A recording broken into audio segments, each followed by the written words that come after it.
नमस्कार भाइयों, मैं कोई नेता वगैरह नहीं हूँ। मैं भी आपकी तरह ही भारत का नागरिक हूँ।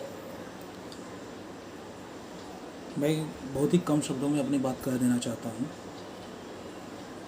ये जो वर्तमान में जो वोटिंग या मतदान की जो परंपरा चलती आ रही है, मैं उस पर कुछ कहना चाहता हूँ। क्योंकि हम जो अपना प्रतिनिधि चुनते हैं, वे जब तक मतदान हो नहीं जाता तब तक हमारी बहुत ही आवाभगत करते रहते हैं।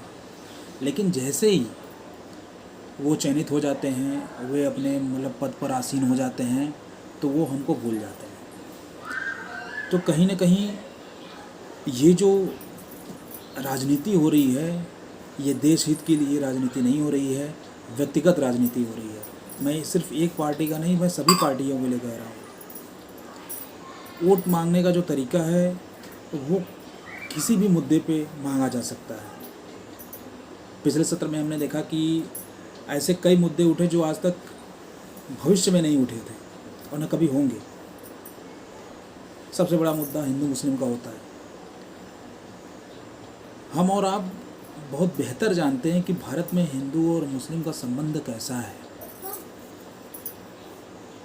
बहुत ही बेहतर जानते हैं कि हिंदू मुस्लिम का संबंध कैसा है। यहाँ पे अगर एक को दिक्कत होती है तो दूसरा उसकी मदद करता है। लोग आपस में रहते हैं, लोग पास पड़ोस में रहते हैं। लेकिन जब ये नेता आते हैं और ये हिंदू मुस्लिम के खिलाफ भड़काते हैं, तो हमें ऐसा क्या हो जाता है कि हम हमारी मतलब जैसे कि मेमोरी डिलीट हो जाती है, या मतलब ऐसा क्या हो जाता है कि हम तुरंत अपने ही पड़ोसी के खिलाफ खड़े हो जाते हैं और ये मानने के लिए तैयार हो जाते हैं कि वो हमारा बुरा चाहते हैं।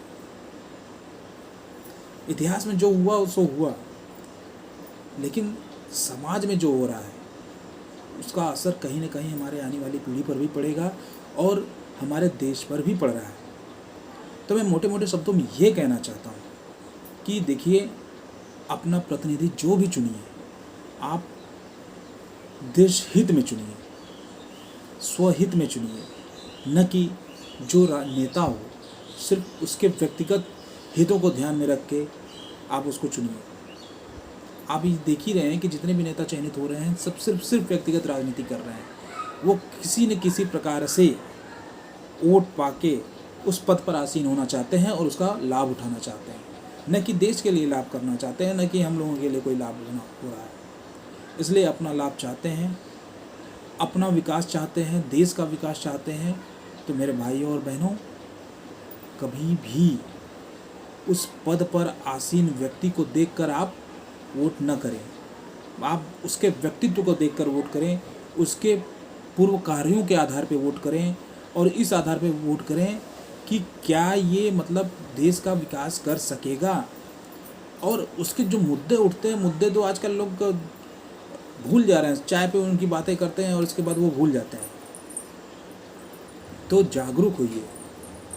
हमारा देश इस समय 1947 के बाद स्वतंत्र तो हुआ था, लेकिन फिर से वो आज़ादी मांग रहा है। ऐसी आज़ादी जो इन नेताओं से आज़ादी चाहिए, इनके तरीक़ों से आज़ादी चाहिए।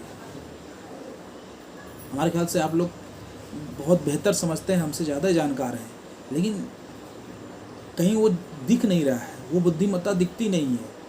ये फिर से दोबारा कैसे मतलब ऐसा हो जाता है कि हम बार बार मतलब जो प्रतिनिधि चयन करते हैं वो गलत हो जाते हैं। मैं किसी एक पार्टी को सपोर्ट नहीं करता लोग, ये हमें जागरूक होकर वोट देना चाहिए। और हमारा जो संविधान बना हुआ है बहुत ही अच्छा है, बहुत बेहतर बना हुआ है। सारे नियम कानून बहुत ही बेस्ट हैं। कानून में कहीं भी ऐसा कुछ नहीं कमी है कि जिनकी वजह से हमें दिक्कत हो रही है। हमें दिक्कत ये हो रही है कि जो उस उच्च पदों पे जो आसीन हैं, उनकी वजह से हमें दिक्कत हो रही है, क्योंकि वो नियम और कानून हमारे तक फॉलो ही नहीं हो पाते हैं। वे अपने कर्तव्य का निर्वहन सही तरीके से नहीं करते हैं। तो जागरूक होइए और संगठित होइए। धन्यवाद, नमस्कार।